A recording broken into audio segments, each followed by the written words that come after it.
There, this is Denise at the Woodridge Public Library, and I'm going to show you how to make a hand warmer, a reusable, microwavable one.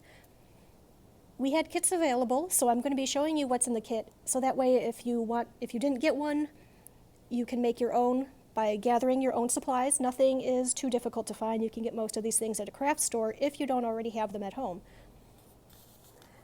What we give you is first a bag of rice. This is about 1/3 of a cup. It's just regular white rice. This is what's going to hold your heat and make your warmer nice and squishy. There are some instruction sheets, so one on how to make a crewmate shaped hand warmer and one on how to make any other kind. You don't have to make the crewmate. You can make whatever shape will fit on your fabric, but I am going to be demonstrating with the crewmate because the skills are all the same, and this way there's definitely stuff to applique on, which I want to show you. And I will be showing you the things from this instruction sheet, which are just how to do these stitches. It's really just a blanket stitch. We're not doing anything other than that. It's not too difficult of a stitch to learn. Pretty good for beginners, and it's nice and useful. And then we give you some templates. So there's the crewmate template, and then on the other side, just some shapes to give you some ideas. You could use these or you could make your own. You're going to need 2 of whatever your main shape is, so you would have to use this twice, or again, you could make your own. We also give you the fabric, which is 100% cotton flannel, 2 pieces. If you're using your own fabric, we really recommend using natural fibers only. You might be familiar with or even have some felt that comes in like the squares or even by the yard. This is often not 100% natural. It could be wool, but it could be wool, but it's probably acrylic. If that goes in the microwave, it could melt. Probably not for the short periods of time that we're using, but just to be safe, we've given you flannel. I will be using the felt to demonstrate just because I have a lot of it. But so the fabric, you have a large piece that's going to make the main body of whatever your hand warmer is, be it a heart, circle, square, or a crewmate. And also this white piece of felt that will be, flannel, that will be the visor of the crewmate. Or if you're doing something else, you can use this to make a little embellishment of whatever kind you like. I was putting some kitty heads on some little round ones that I thought were cute. And whatever flannel you have left over from your main piece, you can also use that to embellish. Even though it will be the same color, because it's going to be stitched on, it will still pop. It'll be a nice little element. And then in your kit, there is an envelope that has some little stuff. One of those things is your thread. We're giving you embroidery floss, which you might be used to seeing in skeins like this, in most craft stores, even some big box stores. Embroidery floss is actually made up of 6 strands of thread. We are not going to be pulling these strands apart. We're going to be using this as one big piece. It shouldn't get too splitty on you, and you can work with it just to make sure it doesn't come apart. It's pretty easy to work with. It's nice and thick, so it's great for beginners. There's also pearl cotton that you might have or find. This is just twisted instead of plied together. I'm sorry, that is plied. But these strands you wouldn't pull apart. You keep them as one big strand. It comes in different sizes, so you don't want anything too thick if you happen to get this from the store. But often bags of floss that are sold for friendship bracelets, it's either going to be this kind of pearl cotton or embroidery floss. So you might have some of this around already, but you can get them in individual skeins or balls. And then there is a card that we have a couple of things taped to. First, biggest probably is the needle that we're going to be using. These are pretty big needles because we don't know how much sewing experience anybody has, so we wanted to give you something that's easier to handle. It has this nice big eye at the top. The eye is just where your thread goes through. If you're using your own supplies or getting your own, then what I've been using are actually darners, which this case is empty because I have them in my pin cushion, or embroidery needles, size 1 to 5 for both of those. I don't worry too much about the actual size. As long as the needle has a large enough eye that you can get the thread through and a nice pointy tip, you'll be good. You always want to be careful of these and with the pins that you have, but you don't have to be too particular about what kind of needle you have. Like I said, just make sure the eye is big, but not so large that it makes really big holes in your fabric, and that it is pointy. You'll probably also want something to put your pin and your needles in. So I like using a pin cushion or even a little stuffed animal. Or, what my actual favorite thing is just a magnet. So that way, when I've put my needle down for something, or I need to not change a thread, if I just need to, like, if I'm filling the hand warmer and I don't want the needle to get loose, it stays on the magnet, won't roll away. Whoop. And that way I know where it is, because I don't want to lose my little pointy thing. The other pointy things we gave you are straight pins that you can use to pin your template to the fabric or pin your fabric together as you're sewing. Those are totally optional. I sometimes use them, I sometimes don't. And then a needle threader that will help you get your thread through the eye of the needle. All right, those are all the supplies. Those are almost all the supplies that you'll be needing. The only thing that we don't provide is a pair of scissors. You're going to need that to cut out your pieces and to cut your thread. First thing you're going to have to do is cut out your pieces. So right here I have my crewmate templates, and what I did, I cut them out of the paper, but I didn't cut out on the line. I left some space around it. I think it's a lot easier to cut when you still have that space. So then if you want, and this might be easier, you can pin the template to your fabric, and then you just cut around. So you're cutting through the paper and the fabric. If you don't want to do a crewmate, if you're doing another shape, then you can use one of the shapes from the template we provided you, or you can trace your own onto a piece of paper and do the same thing, just cut out around the outline. You could also just trace it onto the fabric and cut out.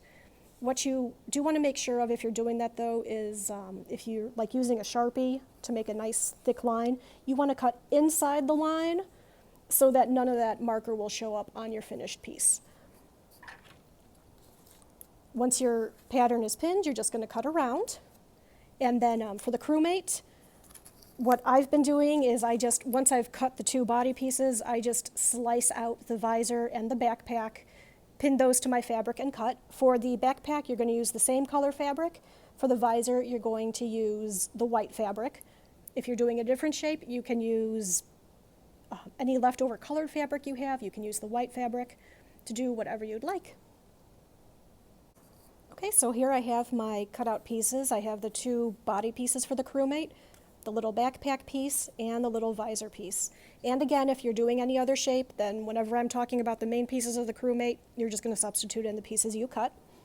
And handy, I have with me my needle on a magnet and my needle threader.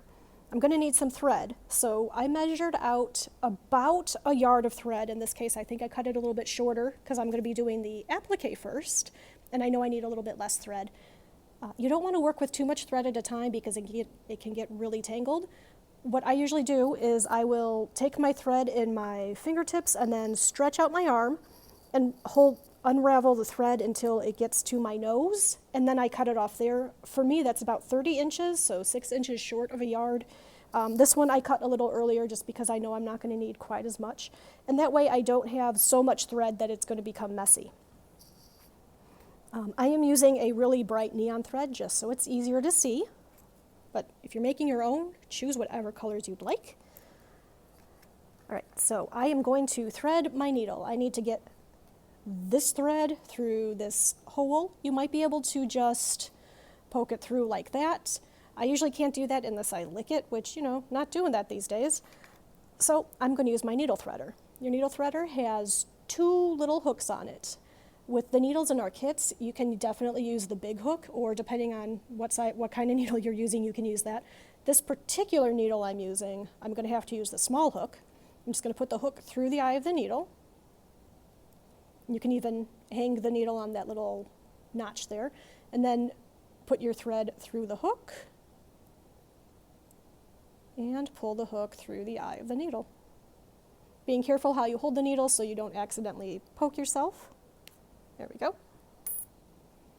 And now I have most of my thread on one side of the needle, but I'm keeping a tail on the other because as I sew, I need a tail there so that my needle doesn't just pop off the thread. You can adjust that as you sew. And you're going to need a knot in the other end of your thread. You can just tie a knot in there. What I like doing is I will do a rolling knot. I don't know what the actual name for this is. I just put the end of the thread on my finger, hold it with my thumb, and I don't need a lot of tail hanging out there. Wrap the thread around once. Let me adjust that. So I just have it like that, and then roll all of that off my fingertip and pull what was that messy thing down, so now I have a nice little knot. This knot is, since I'm appliquing right now, this knot is going to be hidden. I don't have to worry about that showing up. The first thing that you're going to sew, you're going to be sewing any embellishments you have to your main pieces. You don't have to have an embellishment if you're not doing a crewmate, totally up to you, but it can be cute. For the crewmate, you're going to be putting the visor on one piece and the little backpack on the other. And we're going to be using the same stitching for putting these pieces on as we are for putting the two pieces together. It's just that when you're sewing a smaller piece to a larger piece, that's an applique. This is not an applique stitch, it's just a stitch you can use to applique. This, we're going to be using the blanket stitch, which is great for that. And then it's just slightly different to get started when you're sewing two pieces together. So to start an applique, or start appliquing with the blanket stitch, you're going to have your two pieces together. If you find it easier, you can even pin them together. This will make sure it doesn't move around too much on you. I'm going to take my needle and I'm going to come up from the back so that the needle's coming up at an edge of my visor or my small applique or my small piece, and pull my thread out. The blanket stitch, as you can see, it goes down into the piece, but it also goes around, so it has this nice line of stitching. So as we sew, we're going to be mindful of our stitch length, how far we're going down, and also how far to the next stitch. You want to keep that pretty consistent. Sometimes I do better at that than others. So now I'm going to put my needle down through the fabric, through both pieces. So this distance down here, that's how long that stitch is going to be. And I'm going to pull it through. This first stitch is a little bit different than the rest of the stitches because you're going to be anchoring it. There we go. I'm not worried about this knot back here because that's going to be sewn inside. And since this is our first stitch, like I said, we have to anchor it. So I'm going to poke my needle through and come right back up where I started. And then it really doesn't matter which way you stitch, if you want to go clockwise or counterclockwise. I tend to go counterclockwise. Clearly you just don't want to switch them up as you go along.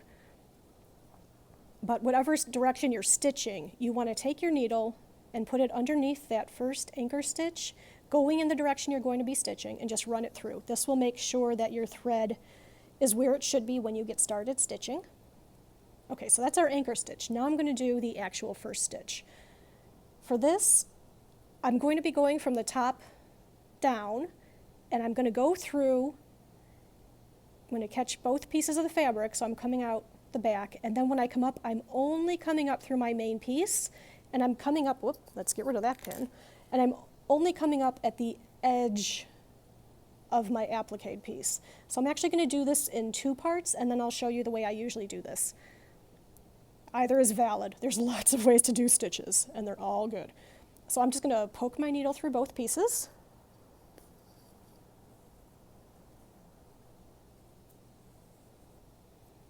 And I'm not going to pull that all the way through. I'm going to have this loop, because I'm going to poke my needle up, across from where I went down, only going through the body piece.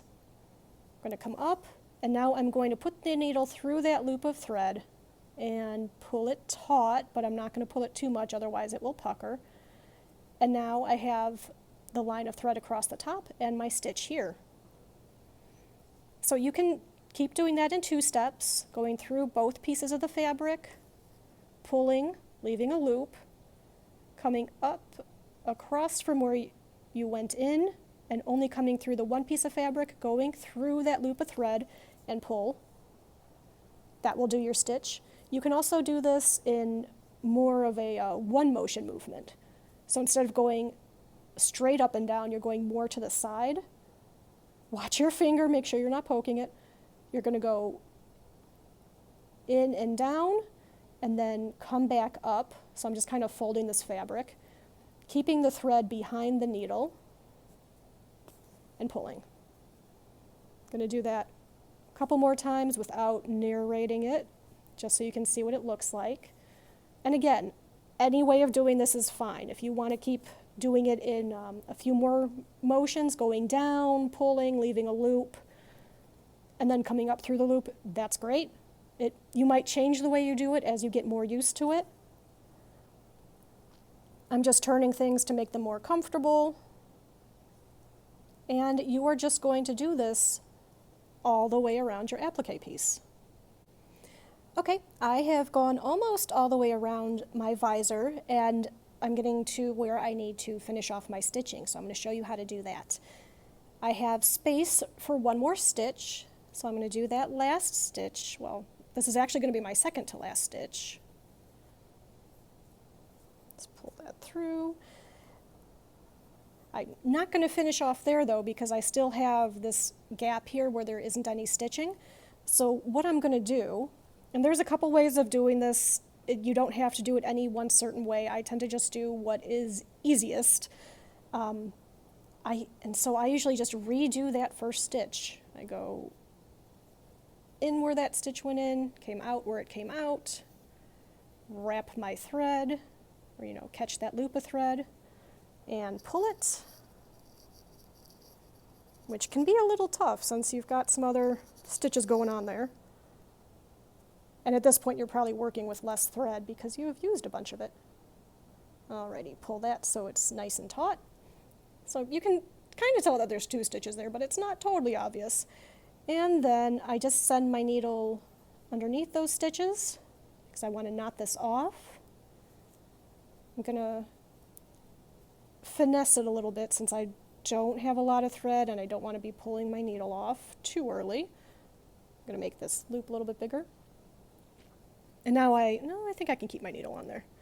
There we go. I'm going to tie a knot like, just a normal knot, except instead of just sending it through once, I'm going to send it through twice. This will make it a little stronger. And then as I pull the knot, I'm going to try and get it as close to the rest of the stitching as I can. And I don't want to cut this off here because then it could fray. So I'm just going to stick my needle through to the back and pull. Since again, we're not going to see the back. And just because I don't want this to come loose and come popping out the other end, I'm going to go to the next closest stitch, send my needle underneath it.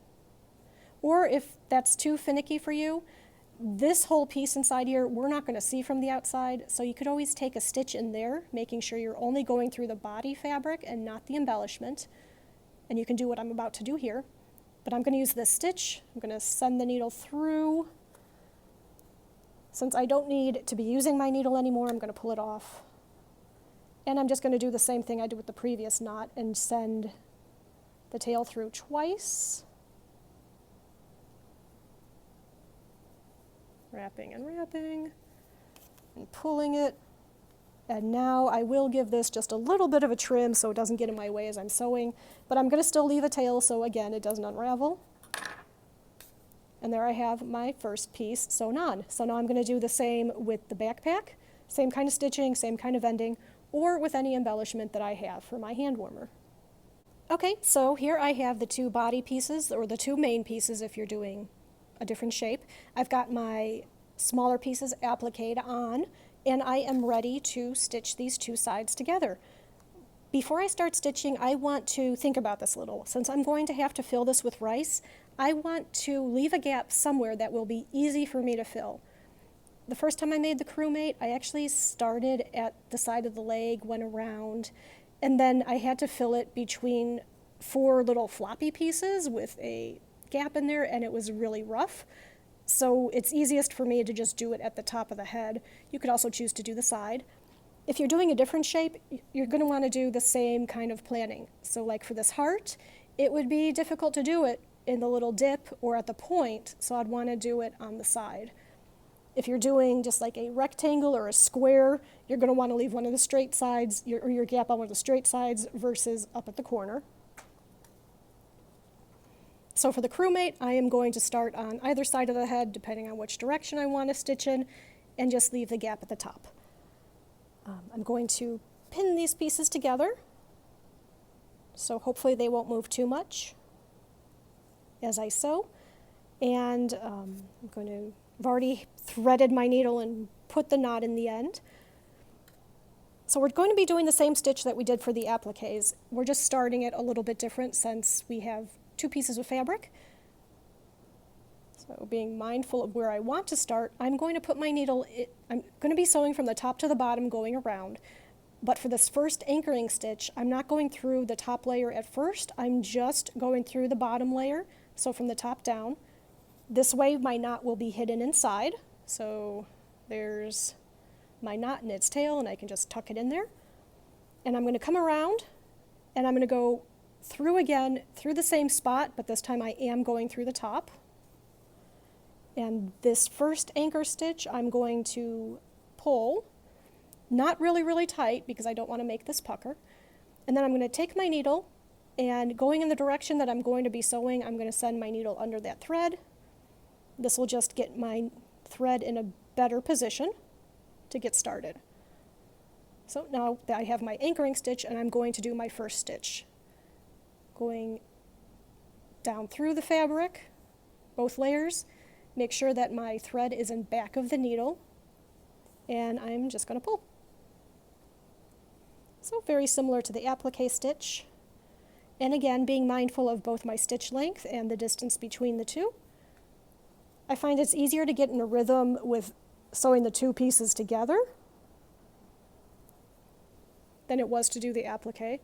But you can still do this in 2 steps. So you just send the needle through, pull. Oh, you know what? I'm going to finish that one since my thread was actually in a, oh, I just undid it. Okay, so good.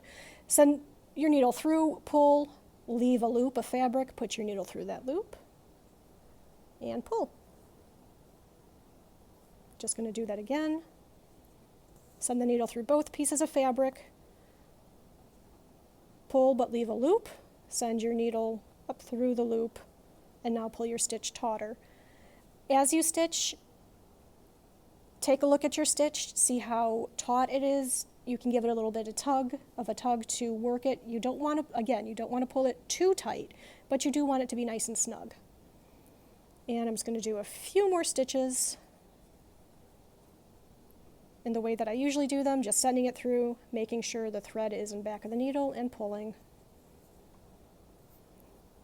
Sometimes, especially if I get distracted, like I'm watching TV or I just don't pay attention to what I'm doing, I'll find as I stitch that I've put my needle through and I'm coming up and I can tell it's not, whoop, let's pretend like I did that wrong.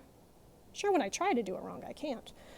And I'll see that I've got this loop here and it's not laying the right way, so you can just correct it as you go.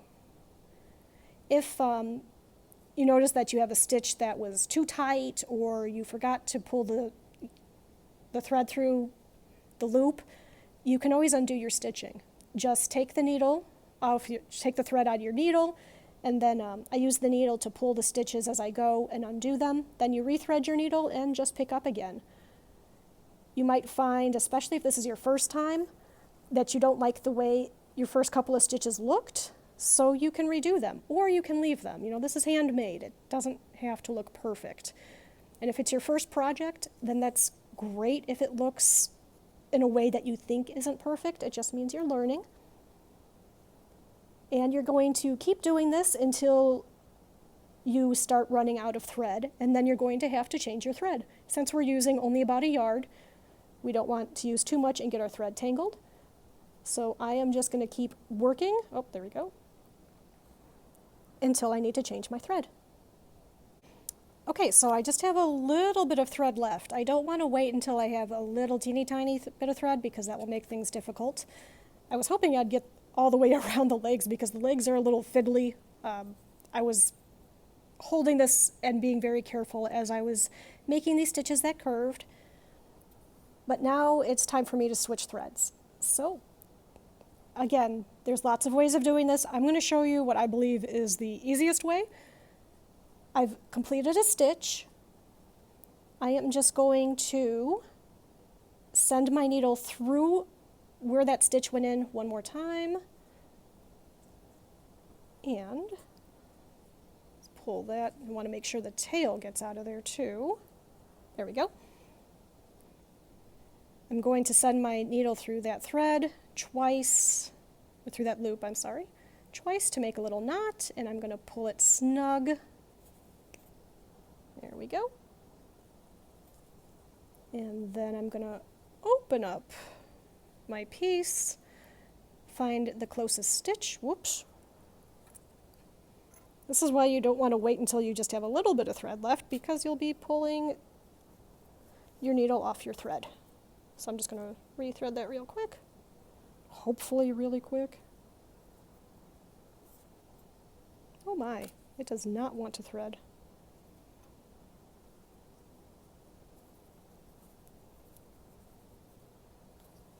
There we go. Okay. Back in business.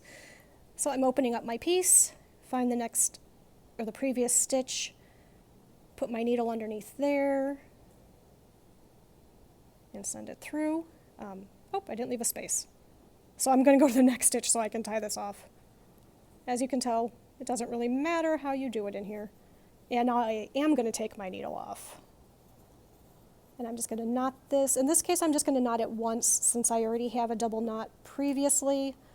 And because this is getting kind of short, and I don't want to run the risk of it taking a long time. Pull that taut. I am going to cut some of this off just so it doesn't accidentally stick out. And then rethread the needle and keep going. I've got one pre-threaded.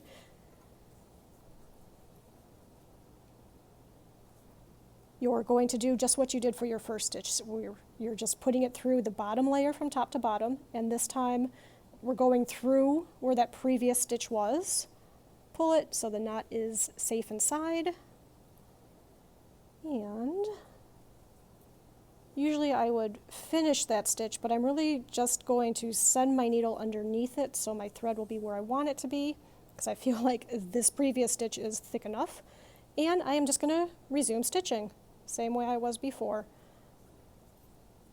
with my fiddly little legs here. All right, so I will be back in a bit to show you how to finish. Oh, no, I'm not. We're not finishing it off yet. I just need to stitch to the top here, and then we're going to fill the crewmate, or the hand warmer. Okay, so now I just have a gap at the top of my hand warmer that I'm going to use to fill this with rice.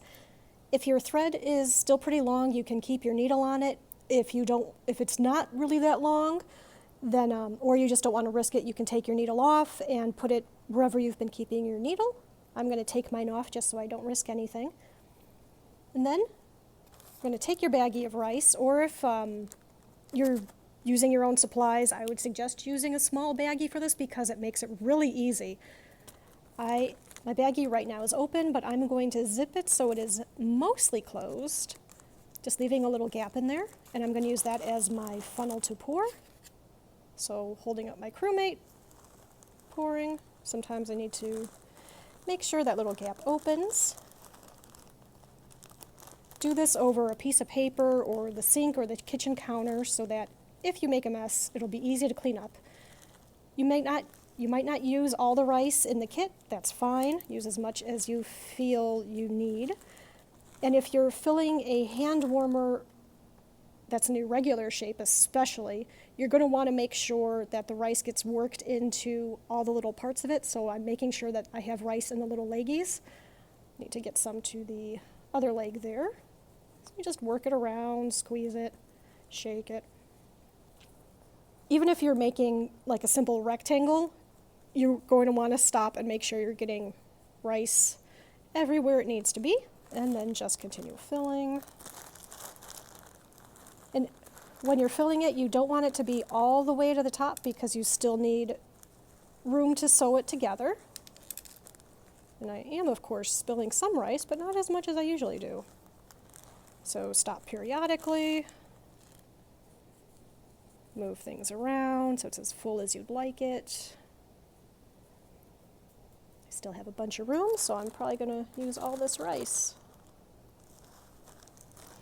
And then once it's filled, you're just going to resume stitching, finish off like you did with your applique, so just working over your first stitch again, tying a double overhand knot, So going through the loop twice instead of once. I will actually be showing you that because I want to show you what to do with the tail of the thread. So to use your hand warmer, you just put it in the microwave for 10 to 15 seconds. If you take it out and it's not warm enough, you can put it in for another 10 to 15, but you don't want to put it in there for more than 15 seconds at a time, just for safety's sake. And you can do it for, 1, 2, or 3 times at the 10 to 15. And then it'll stay warm for about 20 to 30 minutes. I found the other day when I was looking to see if you can make a reusable cold pack, not an ice pack, but just like a cold pack for your eyes, that people do make those with rice using the same method. So I dug out some of my felt, and I made this rectangular thing, filled it with rice, a little bit of essential oil so it'd smell nice. And after an hour in the freezer, it was really nice and cool. So this is just going to stay in the freezer for when I need a cool pack. But it is something else that you can do with the same supplies or even the same shape. If you made little circles, they could be hand warmers or they could be eye coolers, depending on how you use them. Hope you enjoyed making these and that maybe you'll make a couple more to give out to people or just to have on hand everywhere. Enjoy.